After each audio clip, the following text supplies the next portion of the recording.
ప్రియులారా, బాగున్నారా? దేవుని వాక్యాన్ని క్రమంగా చదువుచున్నారా? ప్రార్థించుచున్నారా? నేటి ధ్యాన వాక్యము 34వ కీర్తన 10వ వచనం.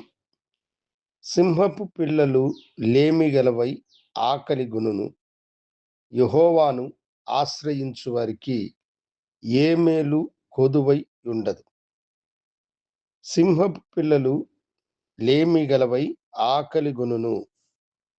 అయితే దేవుణ్ణి ఆశ్రయించే పిల్లలకు ఏ మేలు కూడా కొదువై ఉండదు అని భక్తుడైన దావీదు ఇక్కడ చెబుతూ ఉన్నాడు. సింహము అంటే అడవికి రాజు, మృగరాజు. ఈ మృగరాజు పిల్లలైన ఏదో ఒక సందర్భమున ఆకలితో అలమటించును. కానీ దేవుణ్ణి ఆశ్రయించే వారికి ఎలాంటి కాలంలో కూడా దేవుడు ఎలాంటి కొదువ లేకుండా వారిని పోషించును అని ఈయన చెబుతూ ఉన్నారు.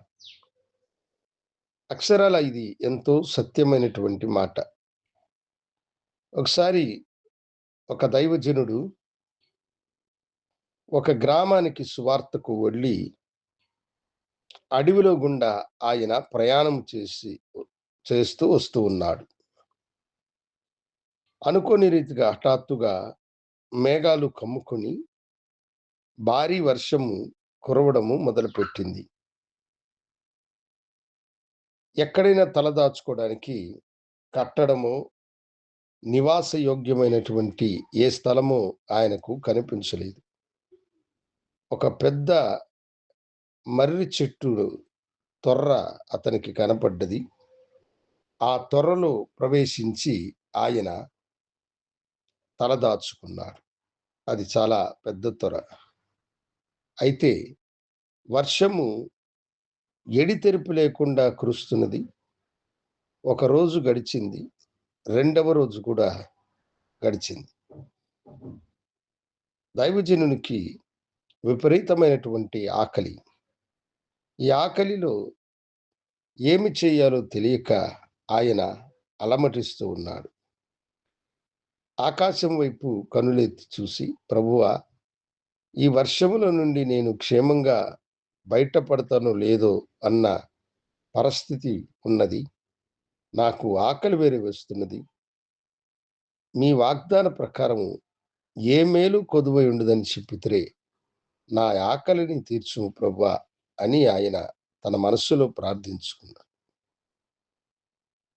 కొద్దిసేపటికి అతనికి ఉడతల శబ్దము వినిపించింది. ఏమిటా అని చూసినప్పుడు ఉడతలు ఆ ప్రాంతంలో గుట్టగా కొన్ని జీడిపప్పులను తీసుకుని వచ్చి అక్కడవి పెట్టి ఉన్నాయి. వాటిని చూసినటువంటి దైవజనుడు వాటితో తన కడుపు నింపుకొని ఆ వర్ష నీరుని దేవుడిచ్చినటువంటి శ్రేష్టమైనటువంటి నీరుగా ఆయన తాగి తన ఆకలిని తీర్చుకున్నాడు. మరుసటి రోజు వాన వెలిసినప్పుడు తన మార్గాన ఆయన వెళ్ళాడు. దేవుని వాక్యం సత్యమైనటువంటి. నీవు దేవుని వైపు చూసి మొరపెట్టినప్పుడు నీ మొరను ఆలకించి నీ ఆకలిని మాత్రమే కాదు, నీకు కొదువయున్న దేనినైనా గాని తీర్చగలిగిన శక్తిమంతుడైన ప్రభు వైపు చూసి మొరపెట్టండి. ప్రభు మీ మొరని ఆలకించి మీకు తన సహాయపు హస్తమును చాపునుగాక. ప్రార్థించుకుందాం. మహాగణుడా, పరిశుద్ధుడా, నీ బిడ్డలకు నీ సన్నిధి తోడుగా ఉంచి ఏ మేలు కొదువు లేకుండా వారిని ఆశీర్వదించమని యేసు నామమున అడిగి వేడుకొంచున్నాను తండ్రి. ఆమేన్. శుభోదయం. ప్రభు మిమ్మలను దీవించునుగాక. ఆమేన్.